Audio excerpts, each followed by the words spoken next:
अस्सलाम वालेकुम डॉक्टर साहब। अस्सलाम वालेकुम जी, क्या हाल चले आपके? अल्हम्दुलिल्लाह आई एम फाइन। बहुत बहुत शुक्रिया आपके वक्त के लिए। ये जो अक्टूबर का महीना मुंसलिक कर दिया गया है, कैसे समझते हैं आप? अच्छी चीज़ है ये? बिल्कुल है, इससे एक अवेयरनेस है, सारी की सारी वर्ल्ड में इसको सेलिब्रेट भी किया जाता है और उस महीने में वॉक्स होती हैं, अवेयरनेस होती है, कैंपेन्स हैं, फंड रेजिंग है और एक किस्म का कम्युनिटी के अंदर उसका एक पे बैक ऑप्शन है कि आप उनको बताएं, उनको सिखाएं ताकि इस बीमारी पे कंट्रोल किया जा सके। सही। डॉक्टर साहब, कैंसर का वर्ड सुन के लोग परेशान हो जाते हैं, तो ब्रेस्ट कैंसर काबिल इलाज है? देखें, काबिल इलाज तो है, लेकिन वो आपने जैसे अभी इंट्रोडक्शन में बताया कि अगर हम जल्दी पकड़ लें तो हम उसको ऑपरेशन करके ख़त्म कर सकते हैं बीमारी को। अनफॉर्चुनेटली बाय द टाइम हमें मरीज़ मिलते हैं तब तक वो बीमारी फैल चुकी होती है मेजॉरिटी में। अगर उनको पहले बताया जाए उन अलामात का, साइंस का, उनको पहले डायग्नोसिस उनका वो जल्दी पकड़ी जाए तो उनका इलाज भी बेहतर है और सर्वाइवल रेट भी बेहतर है। बाय द टाइम बीमारी फैल जाती है, हम जितना मर्जी भी ट्रीटमेंट कर लें वो रुकती ज़रूर है लेकिन ख़त्म नहीं होती। तो early detection is the key.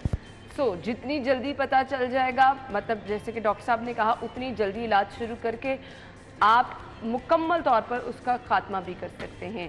Doctor साहब, कुछ सिम्टम्स का जिक्र कर दीजिएगा, कौन कौन सी अलामात है? जी, सबसे कॉमन जो है वो लंप है कि किसी भी फीमेल को गिल्टी महसूस हो या फिर डिम्पल पड़ रहा हो या निपल के ऊपर अल्सरेशन हो या बगल के अंदर कोई गिल्टी महसूस हो रही हो, सख्त हो, हार्ड हो, सरफेस के ऊपर इरेगुलरिटी है, खुरदरापन हो, ब्लीडिंग हो वहाँ से, तो फ़ौरन अपनी करीबी डॉक्टर को या लेडी डॉक्टर को मुआयना कराएं। और ख़ुद हम कहते हैं कि पेशेंट्स को चाहिए कि नहाते वक्त, कपड़े चेंज करते वक्त ख़ुद ब्रेस्ट को और अंडर आर्म का एरिया, बगल को अच्छी तरह पेल्पेट करें दोनों तरफ के, कोई गिल्टी तो नहीं महसूस हो रही। अगर कोई गिल्टी हो तो उसको वॉच करें और डॉक्टर से मुआयना करवाएं। सही, ये अलामात हैं। अगर आपको कभी महसूस हो तो आपने फौरी तौर पर डॉक्टर से रब्ता करना है। डॉक्टर साहब, मुझे कुछ इलाज के मराहिल बता दीजिएगा। अगर इस तरह से कुछ डायग्नोस हो इलाज के कौन कौन से मराहिल हैं और पाकिस्तान में क्या इसका मौसर इलाज मौजूद है? जी, पाकिस्तान में इसका इलाज मौजूद है। सबसे पहले है, अगर जैसे हमने पहले डिस्कस किया, गिल्टी है, उसकी बायोप्सी होगी, पता चलेगा किस किस्म का कैंसर है, उसकी एक बायोप्सी रिपोर्ट आएगी। उस बायोप्सी रिपोर्ट से पता चलता है कि अगला स्टेप क्या होगा। फिर हम स्कैन कराते हैं, सीटी स्कैन या एक्सरे, अल्ट्रासाउंड या बोन स्कैन, कि बीमारी हड्डियों में तो नहीं फैली हुई, लिवर में या लंग्स में तो नहीं फैली हुई। फिर आप आते हैं ट्रीटमेंट की तरफ, जिसमें कि नंबर 1 ऑपरेशन है, काट के निकाल देना। नंबर 2 है कीमोथेरेपी, जो कि टीके लगते हैं खून में जाके, कैंसर सेल्स को भी ख़त्म करते हैं और बाकी टिश्यूज़ को भी इफ़ेक्ट करते हैं, इसलिए वो इंटेंस ट्रीटमेंट है। थर्ड है इस बीमारी में रेडिएशन, कि हमने कैंसर काट के निकाल दी है, सेल्स ख़त्म कर दी हैं, अब वहाँ पे अगर कोई छोटे ज़र्रे हैं जिनको आपने बर्न करना है ताकि वो फिर से ना आए। नंबर 4 हार्मोनल ट्रीटमेंट है। अगर बायोप्सी पे हार्मोन रिसेप्टर्स पॉजिटिव हैं तो फिर फीमेल हार्मोन को कम करने वाली दवाइयाँ दी जाती हैं। इससे आगे जो नई ट्रीटमेंट्स हैं उनमें 2 चीज़ें हैं कि टारगेटेड थेरेपी, कैंसर सेल्स को लेबॉर्ट्री में पढ़ा जाता है, देखा जाता है उनकी सरफेस के ऊपर कौन से रिसेप्टर्स हैं, और फिर ऐसी दवाइयाँ आ गई हुई हैं जो अंदर जाके सिर्फ कैंसर सेल को हिट करती हैं, बाकी जिस्म को तंग नहीं करती। इनको बोलते हैं टारगेटेड थेरेपीज़। जैसे ब्रेस्ट कैंसर के अंदर हम बात करें, HER2 न्यू रिसेप्टर है एक, जिसको कि हम लेबॉर्ट्री में बायोप्सी के अंदर टेस्ट करके देख लेते हैं कि क्या ये रिसेप्टर एक्सप्रेस हो रहा है। अगर वो कैंसर सेल पे नज़र आ रहा है तो फिर उसके लिए इंजेक्शंस और टैबलेट्स दोनों आ चुकी हैं और वो इजीली अवेलेबल हैं पाकिस्तान में। सही। काबिल इलाज है, अगर टाइमली पता चल जाए। पाकिस्तान में इसका बहुत ज़बरदस्त इलाज भी मौजूद है। इलाज के मराहिल क्या हैं वो भी डॉक्टर साहब ने बता दिए। हमेशा एक रीज़न होती है एक बीमारी के पीछे ना, आपको पता चल जाता है, अच्छा हाई ब्लड प्रेशर है तो ये वजूहात है, डायबिटीज़ हुई तो ये वजूहात हैं। इसके पीछे रीज़न क्या है, क्यों होता है? जी देखें, इसमें सबसे कॉमन चीज़ है म्यूटेशंस। जो सेल के अंदर डीएनए है, जिसके अंदर एक कोड है जिससे पता चलता है कि सेल ने कब डिवाइड करना है, कब रुकना है। जब उस डीएनए के अंदर कोई चेंज होता है उसको म्यूटेशन बोलते हैं, जिससे ट्यूमर सेल जो है ना वो डिवाइड होना शुरू हो जाता है और वो गिल्टी बनाता है। तो सबसे कॉमन चीज़ है म्यूटेशन।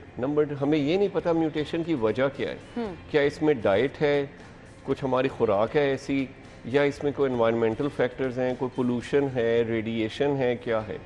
इसी तरह हार्मोन्स का एक्सपोजर है। जैसे जो हम दूध पीते हैं, अगर वो भैंसों को टीके लगाए हुए हैं जिससे कि ज़्यादा दूध प्रोड्यूस हो, वो हार्मोन्स उस दूध के थ्रू हमारी फीमेल्स को जब मिलते हैं, बच्चों को, बच्चियों को, उसका अफेक्ट होता है उनके ब्रेस्ट ग्लैंड्स पे, ओवरीज पे। इसी तरह पोल्ट्री जो हम खाते हैं वो उस मुर्गी को जल्दी बड़ा करने के लिए उसके अंदर हार्मोन्स के इंजेक्शंस लगाए जाते हैं या उसकी फीड में हार्मोन्स डाले जाते हैं ताकि वो जल्दी बड़ी हो। वो जब अच्छा, हम अब ये जो डॉक्टर साहब रीजंस बता रहे हैं मेरे ख्याल से ये बहुत ज़रूरी हैं हमारी रोज़मर्रा खुराक। अब हम दूध समझते हैं हमारी सेहत के लिए बहुत अच्छा है, तो कुछ लोग उसका एक्स्ट्रॉर्डनरी इस्तेमाल करते हैं। सस्ता प्रोटीन है चिकन, किसी की नहीं है पहुंच अब कि वो मटन खरीद सके, बीफ खरीद सके, तो ऑप्शन आपके पास चिकन की रह जाती है, लोग इसका इस्तेमाल भी करें। सो हमें बहुत लिमिटेड इस्तेमाल इन चीज़ों का करना है क्या? एक तो लिमिटेड है, साफ़ नहीं है चीज़ें, इनके ऊपर काम होना चाहिए कि उन जो टीके जो भैंसों को लगाए जाते हैं या जो पोल्ट्री में लगाए जाते हैं हार्मोन्स, उनको बंद करना चाहिए। वो गवर्नमेंट की रिस्पॉन्सिबिलिटी है। नंबर 2 ये कि हम एक्सरसाइज करें और fresh fruits, vegetables, antioxidants, salads वो खाएं और अपना जो कैलोरीज हम लेते हैं उसके बाद एक्सरसाइज करके उसको बर्न करें। इसी तरह पहले वक्त में कहा जाता था कि जो माएँ बच्चों को ब्रेस्ट फीड करती हैं उनमें ब्रेस्ट कैंसर कम होता है। वो एक पुरानी रवायत रह गई है। अब तो वो यंग एज में ये डिज़ीज़ आ रही है, बहुत एग्रेसिव है, और चाहे ब्रेस्ट फीड करें या ना करें तब भी इसका चांस बहुत ज़्यादा है। इसमें एनवायरमेंटल फैक्टर्स भी हैं जो हमें पता नहीं है। पोल्यूशन है, रेडिएशन है, क्या क्या चीज़ें हैं जिसके ऊपर अभी रिसर्च हो रही है। डॉक्टर साहब जो चीज़ें आप बता रहे हैं ना, ये हमें नॉर्मल लाइफ का हिस्सा है। पोल्यूशन हर जगह पे, आप कहीं पे भी चले जाएं। सो नाज़रीन, आपने इन चीज़ों का तो ख़ास तौर पर ख्याल रखना है। मर्द हजरात में भी क्या ब्रेस्ट कैंसर के चांसेस होते हैं? ये अच्छा क्वेश्चन है आपका। एक ख़ास म्यूटेशन है जिसे बोलते हैं BRCA1 and BRCA2, BRCA1 BRCA2। वो एक म्यूटेशन है, अगर वो फैमिलीज़ में रन कर रही हो तो उन फैमिलीज़ में ख़वातीन को भी ब्रेस्ट कैंसर होता है, ओवरीज़ का कैंसर, यूट्राइन कैंसर, और उनके जो भाई हैं, उनके जो मर्द हैं फैमिली में, उनको ब्रेस्ट कैंसर का चांस है। साथ ही उनको पेनक्रियास का कैंसर, कोलन, बड़ी आंत का कैंसर देखा जाता है।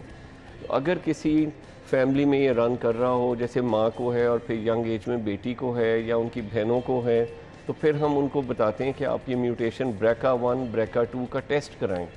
पहले ये बायोप्सी पे होता था, अब ये ब्लड पे भी ये टेस्ट अवेलेबल है। वो अगर वो टेस्ट पॉजिटिव हो तो फिर हम उस फैमिली के जो मर्द हजरात हैं उनकी भी स्क्रीनिंग करते हैं। जैसे उनके मेमोग्राम्स कराएं, अल्ट्रासाउंड कराएं, उनको क्लोजली वॉच करें, वो बहुत ज़रूरी है। सही। और अगर ये म्यूटेशन पॉजिटिव हो तो उन ख़वातीन की बेटियों को हम यंग एज में MRI करवाते हैं ब्रेस्ट का। नॉर्मल लोगों में हम मेमोग्राम्स कराते हैं, लेकिन अगर ये म्यूटेशन पॉजिटिव हो तो फिर MRI एक बेहतर टेस्ट है, वो कराया जाता है। सही। डॉक्टर साहब, अब एक हमारे माशरे का अलमिया ये है कि हम इस पर बात नहीं करना चाहते। बीइंग ए सोसाइटी हमें लगता है कि अच्छा सबके सामने ये बात करेंगे अच्छा नहीं समझा जाएगा। सो मेरे ख्याल से अब जितनी आगे दुनिया जाती जा रही है, इन चीज़ों को हमें ख़त्म करना चाहिए। आई थिंक ये एक पुरानी रवायात थी। अब जो कि नई जनरेशन आ रही है वो इंटरनेट पढ़ती है, लिटरेचर पढ़ते हैं, रिसर्च करते हैं, काफ़ी टाइम वो गूगल पे देखते हैं क्या चीज़ें आ रही हैं। आई थिंक ये टैबोज़, जो सोशल टैबोज़ हैं, ये आहिस्ता आहिस्ता चेंज हो रहे हैं। वो पुरानी रवायात जो कि हम हमारे जो सोशली और कल्चरली हिंदुज़म का बहुत जो वसवसे और उन चीज़ों की नेगेटिव चीज़ों का हमारी सोसाइटी पे बहुत इम्पैक्ट था, अब हम आहिस्ता आहिस्ता इससे निकल रहे हैं। जो नई जनरेशन जो आ रही है, आई थिंक वो काफ़ी अवेयर है सिम्टम से, चीज़ों से डिस्कस भी करते हैं। डॉक्टर साहब, एक दफ़ा अगर गिल्टी है उसको रिमूव करा दिया, दोबारा भी चांसेस हो जाते हैं? जी, जब गिल्टी रिमूव की जाती है तो बायोप्सी पे लिम्फ नोड्स देखी जाते हैं कि ट्यूमर सेल्स गदूदों में, लिम्फ नोड्स में गए हुए हैं या नहीं, या खून की नालियों में हैं या नहीं। अगर लिम्फ नोड्स में या गदूदों में हो तो फिर कीमोथेरेपी या हार्मोनल ट्रीटमेंट दी जाती है ताकि वो सेल्स ख़त्म हो, तो उससे चांस कम हो जाता है। लेकिन दूसरी साइड पे ब्रेस्ट में वैसे भी बाद में आ सकता है, और वो म्यूटेशन कभी भी हो सकती है जो कि कैंसर कॉज कर सकती है। सही। इसलिए वॉच करना ज़रूरी है। वॉच करना ज़रूरी है, आपको टाइम टू टाइम अपने डॉक्टर के पास जाना ज़रूरी है। डॉक्टर साहब, ये एक बहुत लंबा प्रोसेस होता है कि कुछ महीनों में आप इस पे जो है काबू पा लेते हैं? डिपेंड करता है। अगर आप अर्ली पिक कर लें तो जल्दी इससे जान छूट जाती है। अगर आप लेट स्टेज में आते हैं तो ये प्रोसेस लंबा भी है, कम्बरसम है, और इसके रिजल्ट्स भी इतने अच्छे नहीं आते। सही। लेकिन मैसेज क्या देना चाहेंगे जो लोग देख रहे हैं, उनको क्या कहना चाहेंगे आप? आई वुड से कि आप अपनी रेगुलर एक्सरसाइज करें, डाइट को सिंप्लीफाई करें, स्ट्रेस कम करें, और अगर गिल्टी या कोई प्रॉब्लम महसूस करें तो फ़ौरन अपने करीबी डॉक्टर को या लेडी डॉक्टर से रब्ता करें, उनसे डिस्कस करें। अगर किसी बच्ची को है तो अपनी माँ से, पेरेंट्स से डिस्कस करें, और फिर इसको वो शाइनेस ना हो, बल्कि वो इजीली कम्युनिकेट करे अपने पेरेंट्स से और फिर जो है सब्सिक्वेंटली डॉक्टर से रब्ता करें। बिल्कुल, थैंक यू सो मच, बहुत बहुत शुक्रिया डॉक्टर साहब।